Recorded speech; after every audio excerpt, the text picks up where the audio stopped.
Bonjour et bienvenue pour ce premier Cyber Jeudi en live sur Twitch, une grande première pour la practice cyber. Je suis Fabien Pornet, Cyber Security Practice Manager au sein d'AFD Tech, et aujourd'hui on va vous parler d'arnaque, crime et mail.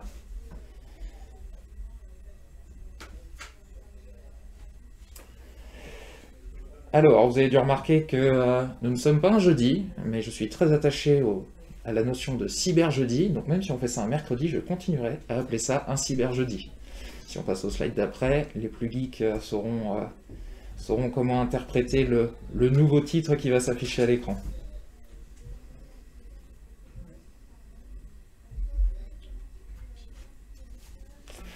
Bien, avant de commencer, comme nous en avons l'habitude, on va faire un petit rappel à la loi, parce qu'on va voir des choses intéressantes. Et je voudrais pas que ça crée des vocations parmi vous à vouloir tricher et escroquer des gens. Donc quelques rappels, hein. L'escroquerie est un délit passible d'une peine d'emprisonnement de 5 ans et de 375 000 € d'amende. La contrefaçon des marques est un délit passible d'une peine d'emprisonnement de 3 ans et de 300 000 € d'amende. La contrefaçon et l'usage frauduleux de moyens de paiement est un délit passible d'une peine d'emprisonnement de 7 ans et de 750 000 € d'amende. L'usurpation d'identité est un délit passible d'une peine d'emprisonnement d'1 an et de 15 000 € d'amende. Et l'accès frauduleux à un système de traitement automatisé de données est un délit passible d'une peine d'emprisonnement de 3 ans et de 100 000 € d'amende. Maintenant que vous avez ces informations-là, on va pouvoir commencer cette présentation. Et on va attaquer avec un type de mail que vous avez, je pense, tous reçus un jour et qui sont un petit peu rentrés dans la culture populaire, et ce sont les mails de brouteurs. Alors je vais lire un petit peu le texte que vous voyez là, parce que je ne sais pas s'il y a des gens sur téléphone qui vont être capables de lire quelque chose d'aussi petit. Donc voici un type de mail que vous auriez pu recevoir. Bonjour, dans le nom du Christ, je vous prie de bien vouloir excuser cette intrusion qui peut paraître surprenante à première vue, d'autant plus qu'il n'existe aucune relation entre nous. Je pense que vous êtes digne de la recommandation de ma prière, donc une personne honorable de confiance avec qui je peux faire des affaires. Je suis Bip, la fille unique de mes défunts parents, Monsieur Bip. Mon père était un négociant de cacao et exploitant d'or à Abidjan, la capitale économique de la Côte d'Ivoire. Mon père a été assassiné par ses associés d'affaires. Son avocat m'a appelé et m'a indiqué que mon défunt père m'a laissé un héritage de 15 millions d'euros. Je suis disposé à vous offrir 20% de mon héritage en compensation pour votre effort, après le retrait de ces fonds de la compagnie Sécurité. Merci et que Dieu vous bénisse, mademoiselle Bip. Bon, je pense qu'on a tous reçu ces mails-là, on fait beaucoup de blagues là-dessus. Il faut savoir que c'est pas quelque chose de nouveau. Dès le XVIe siècle, en fait, il y avait des arnaques de ce type-là. On appelait ça l'arnaque de la prisonnière espagnole. Donc l'objectif, c'était d'envoyer une lettre à quelqu'un qui était fortuné, en se faisant passer pour une noble espagnole qui avait été prise en otage. Et la lettre invitait à payer une rançon, et si la rançon était payée, la jeune noble était prête à épouser la personne qui paierait la rançon. Donc il ne faut pas croire que c'est quelque chose de nouveau qui est arrivé comme ça. À partir du moment où il y a de l'arnaque, on va dire que c'est un petit peu universel, quelles que soient les époques, quels que soient les humains, on retrouve ce genre de pratique. Après, dans les années 80, on a commencé à voir apparaître ce type de choses avec des lettres qui partaient d'Afrique vers l'Europe. Et puis ça a vraiment explosé dans les années 90 avec l'arrivée du mail qui a permis d'arroser massivement des personnes qui avaient de l'argent à dépenser dans des coups comme ça. C'est quelque chose contre lequel il est très très difficile de lutter, hein. Ça existe depuis plus de 30 ans, ces pratiques sont toujours actives. Pourquoi? Parce que déjà il y a toujours des gens qui sont prêts à se faire avoir, et surtout ça génère beaucoup d'argent pour des populations qui ne sont pas forcément très aisées. Et donc derrière, ceux qui arrivent à mettre en place ces arnaques-là récupèrent beaucoup d'argent par rapport à l'environnement autour d'eux, et donc deviennent capables d'influencer soit les autorités locales, soit les habitants autour, et donc ils font un petit peu ruisseler cet argent, et donc il y a beaucoup de gens qui peuvent en profiter derrière. Si on passe au slide d'après, alors après il y a une variation sur ce type d'arnaque au niveau des business. Donc à ce moment-là, on va parler de business email compromise. Donc l'objectif là, ça va être de faire un petit peu le même principe d'arnaque, mais auprès de sociétés. Donc là, on va être sur quelque chose de beaucoup plus ciblé. Le FBI estime que c'est une arnaque à 26 milliards de dollars par an. C'était il y a quelques années déjà. Donc l'objectif, c'est d'inciter quelqu'un qui travaille dans une entreprise à faire un virement ou à payer quelque chose sur un compte où il ne devrait pas envoyer quelque chose. Donc on peut se faire passer soit pour une autorité, soit pour un sous-traitant. L'objectif, voilà, c'est de réussir à déclencher un virement quelque part. Alors les plus gros événements, on a Ubiquiti qui s'est fait piquer 46,7 millions de dollars de cette façon-là. Et surtout, entre les années 2013 et 2015, il y a Facebook et Google qui se sont fait piquer 121 millions de dollars. La personne qui était derrière ça est actuellement derrière les barreaux. C'était très simple, hein, c'est une personne qui a remarqué que Facebook et Google ne contrôlaient pas trop les factures. Et donc il suffisait de leur envoyer des factures pour qu'elles soient automatiquement payées. La personne qui avait remarqué ça a donc continué à envoyer des factures et puis il a fini par se faire attraper de façon un petit peu bête. Donc là derrière, il faut comprendre que sur ces deux types d'arnaques, on n'est pas vraiment dans une arnaque technique. Donc c'est pas très compliqué, hein, on se fait passer pour quelqu'un d'autre, on envoie un mail, et donc en fait, si on passe au slide d'après, il y a des leviers qui sont utilisés pour permettre de manipuler les gens.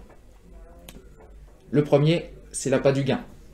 Bon, vous l'avez vu dans le premier mail, on offre 20% de 15 millions, on se dit, bon, c'est intéressant, il y a peut-être quelque chose à gagner. Alors après, le gain n'est pas forcément monétaire, hein. Sur les attaques de type Business Email Compromise, on peut jouer sur aussi la relation avec un chef. Donc on peut dire, je suis le PDG de la boîte, je vous contacte vous directement, est-ce que vous pourriez me rendre ce service et faire un virement quelque part? Donc là, on voit un autre gain, un gain qui est peut-être de se faire bien voir par le chef. Il y a d'autres leviers qui peuvent être utilisés. Alors sachant que si ces leviers sont utilisés, c'est pas forcément à mauvais escient, hein. Tout ce que vous allez voir là, c'est aussi des techniques de vente, c'est aussi des techniques de publicité, c'est lié, on va dire, au fonctionnement de l'être humain. Le premier levier, c'est la réciprocité. Donc ça, on l'a tous vécu, hein. Quand on vous offre un stylo, derrière, normalement, c'est qu'on va vous demander quelque chose, soit de payer, soit de faire de la pub. Donc en fait, ça, c'est un fonctionnement de l'être humain. Si on vous donne quelque chose, vous avez envie de rendre. Et donc là, on peut jouer sur la réciprocité. Donc par exemple, sur le premier mail qu'on a vu, on dit écoutez, je vais vous donner beaucoup d'argent, donc il faut commencer par me donner un petit peu d'argent. Et c'est ça qui va permettre de déclencher le début de l'arnaque. Ensuite, on va voir l'aspect urgence et rareté. Ça, on l'a tous vécu, hein, plus que quelques heures pour profiter de cette super promo, ou alors il y a quelqu'un qui est passé juste avant vous, qui a fait une offre au prix, donc si vous ne vous dépêchez pas, vous ne pourrez pas profiter de ça. Donc ça aussi, c'est assez efficace, ça permet de déclencher une vente ou une action assez rapidement. Il y a un truc qui fonctionne bien aussi, c'est l'autorité. On est des animaux sociaux et forcément il y a une hiérarchie qui existe. Et à partir du moment où on a une figure d'autorité qui nous parle, on a tendance à moins remettre en cause ce qui nous est dit. Donc là par exemple, dans le premier mail qu'on a vu, on avait un négociant en cacao. Donc quelqu'un qui était très riche et qui avait l'air d'être assez important. Quand on fait un business email compromise, il vaut mieux se faire passer pour le PDG de la boîte que pour quelqu'un qui travaille sur un emploi avec moins de responsabilités. Donc ça aussi, c'est une technique, hein, qui vous permet que votre parole ne soit pas remise en cause, de vous faire passer pour quelqu'un d'autorité. Après, il y a une technique qui marche bien aussi, c'est mêler le vrai et le faux. Comme ça, on se méfie moins du faux. Bon, toutes les théories du complot reposent là-dessus, hein. On va vous faire passer la pilule du faux avec quelques éléments qui sont vrais. Donc par exemple sur le premier mail, on avait des éléments de contexte sur la Côte d'Ivoire, sur Abidjan. Quand on veut monter une arnaque type Business Email Compromise, on va essayer au maximum de s'appuyer sur l'actualité de l'entreprise. On va mettre une signature qui a l'air cohérente. Donc par exemple, si vous êtes un petit peu joueur, vous pouvez contacter quelqu'un chez Tesla et leur demander d'acheter des bitcoins pour vous. Parce que justement c'est dans leur actualité, c'est quelque chose qui va parler aux personnes qui travaillent dans l'entreprise. Bon après il y a toujours l'aspect sympathie aussi. Donc l'aspect sympathie, ça, bon, ça marche toujours, hein. Quand on trouve que l'interlocuteur a l'air sympa ou quand on a de l'empathie avec lui, forcément, on va avoir tendance à aller un petit peu plus loin avec cette personne. Là, dans le premier mail qu'on a vu, la personne était en deuil. Donc elle dit qu'elle a perdu son père. Donc naturellement, on est triste pour elle et on ressent de l'empathie. Et donc on va avoir tendance à avoir envie de l'aider. Bon, après un levier qui marche admirablement bien, où je n'ai pas mis d'icône, j'ai hésité au début, c'est bien sûr la sexualité. Bon, ça vous le voyez absolument tout le temps dans les publicités, dans les messages qu'on vous envoie. Et enfin, il y a l'ego. L'ego, quand on met une personne en valeur, c'est pareil, elle va avoir tendance à vouloir nous renvoyer l'ascenseur. Donc là, dans le premier mail qu'on a vu, il y avait le fait que, naturellement, elle avait envie de nous accorder sa confiance. Alors, il y avait aussi l'intégration dans les prières. Tout ça, c'est une manière de montrer un petit peu qu'il y a une forme de confiance et qu'on a envie d'échanger avec cette personne-là. Donc ça, c'est plutôt pour les arnaques un petit peu pures, où il n'y a pas vraiment de technique particulière. En fait, le mail est juste un média. Ça pourrait être quelqu'un que vous croisez dans la rue, ça pourrait être une lettre qui vous est envoyée. Il n'y a pas d'aspect technique derrière. Par contre, on a des attaques un petit peu plus poussées, et c'est le fameux phishing. Alors le phishing, tout le monde en a entendu parler. Il faut savoir que c'est quelque chose qui est assez massif en termes d'impact. Donc par exemple, dans le 2020 Internet Crime Report du FBI, on a un reporting de la criminalité sur le web qui montre que le premier acte délictueux, c'est le phishing. Donc avec 241 342 reporting de tentatives de phishing. Alors ça, c'est celles qui ont réussi et qui ont été remontées au FBI. C'est possible que ça soit beaucoup plus. Bon, après, je vous ai mis un petit exemple, hein, à droite, que vous avez dû recevoir un jour vous aussi, où on vous dit que votre commande Amazon a bien été prise en compte et que si vous n'avez pas fait cette commande, vous êtes invité à l'annuler en cliquant ici. Et après, normalement, quand on clique, on se retrouve sur un site qui ressemble à celui d'Amazon, et il va falloir rentrer un certain nombre d'informations, et a priori, on va finir par se faire piquer de l'argent. Ça fonctionne très bien avec le Covid aussi. Donc là encore, on essaie de parler de l'actualité, de mélanger le vrai et le faux.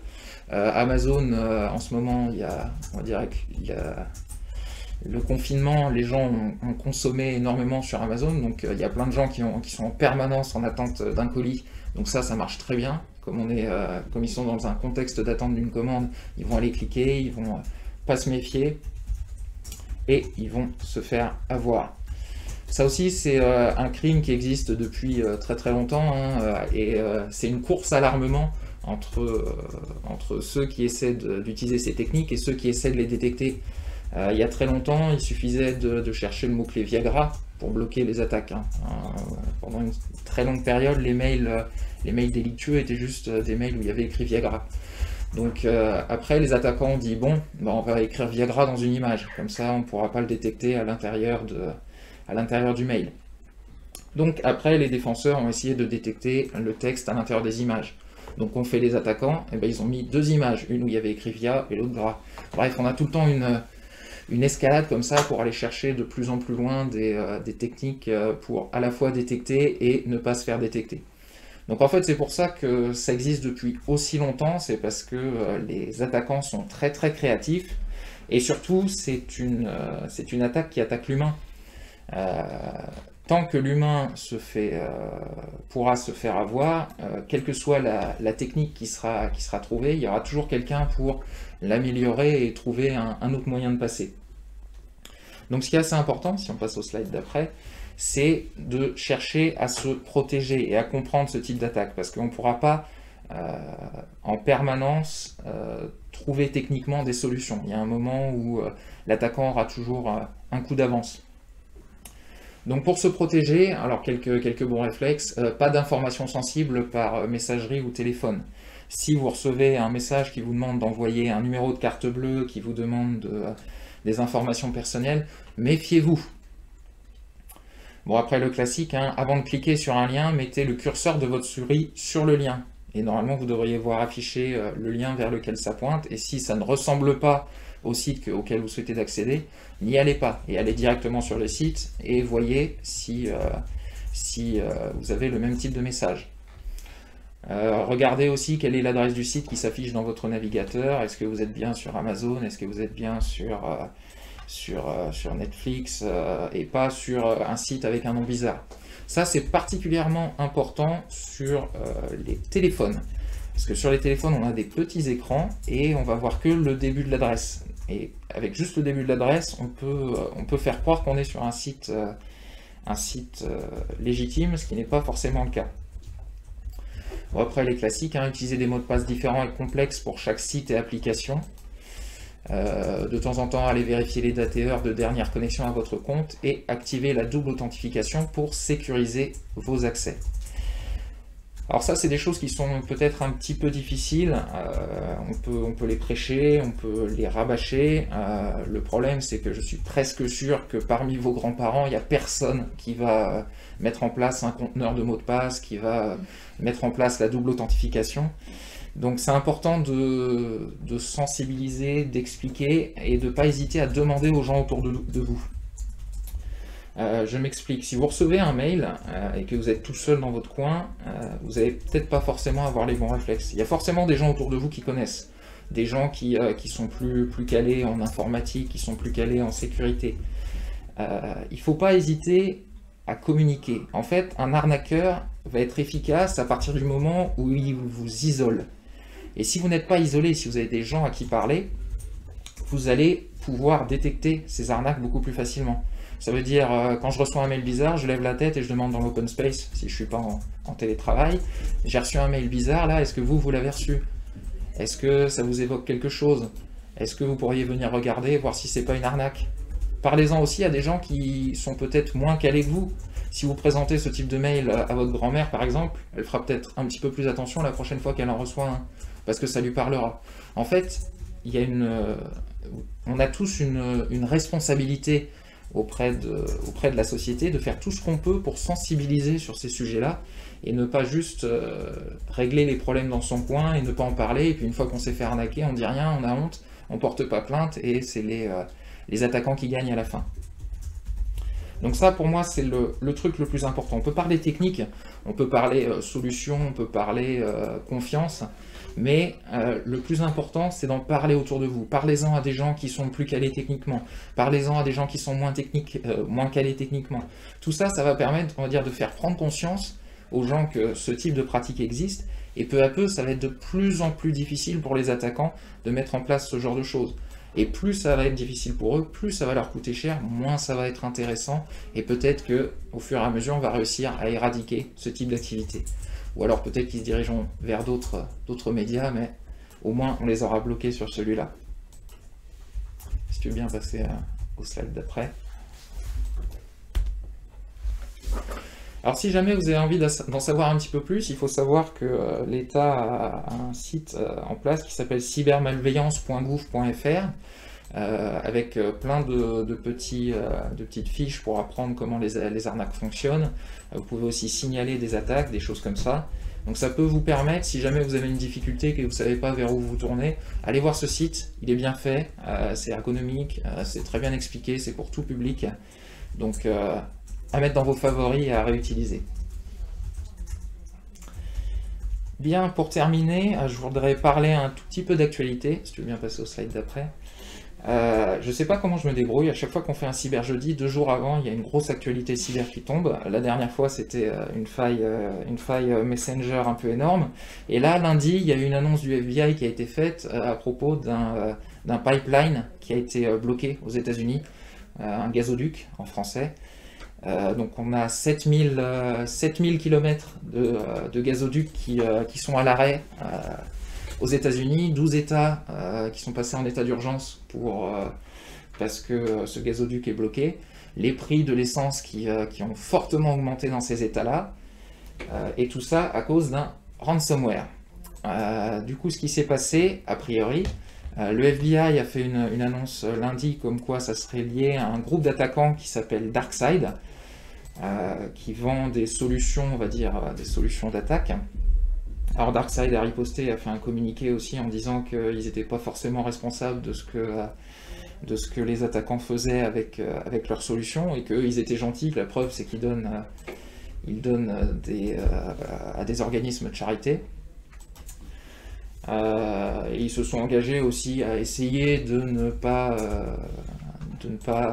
avoir des clients qui sont casse-pieds, comme c'est le cas actuellement, puisque ça impacte les gens dans leur vie de tous les jours. Donc voilà, encore une belle attaque. Alors je pense qu'en ce moment, DarkSide doit un petit peu, comment dire, se remettre en cause, surtout que tout le monde leur tombe dessus de tous les côtés. Alors au début, il y avait une annonce comme quoi c'était un groupe d'attaquants russes. Alors ils ont fait une annonce disant qu'ils sont apolitiques et eux, tout ce qui les intéresse, c'est l'argent. Bref, on est encore parti pour une grande campagne de communication entre les États-Unis, la Russie, le hacking, les méchants, les ransomware, tout ça. Bref, encore plein de choses à discuter, encore une belle actualité. On a l'impression que ça n'arrête jamais. C'est pour ça que c'est marrant, la cybersécurité. Bien, sur ce, je ne sais pas s'il y a des questions sur ce qui vient d'être présenté, ou un petit peu tout ce qui pourrait vous passer par la tête, en espérant avoir été assez clair.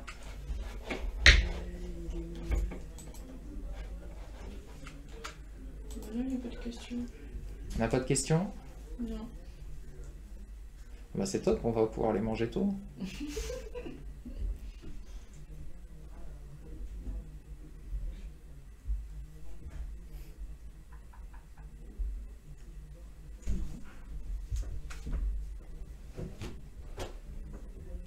Merci Roro.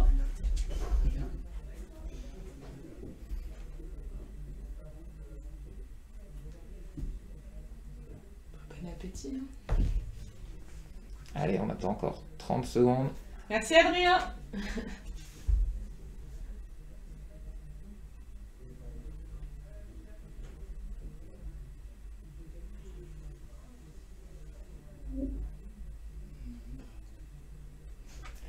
Bon, eh bien merci pour votre participation. Rappelez-vous, parlez-en autour de vous, discutez-en. On a tous une responsabilité. C'est notre immunité de groupe à nous. Et plus les gens seront conscients que ce genre de méthode existe, moins elles seront efficaces. Parlez-en autour de vous. Bon appétit à tous.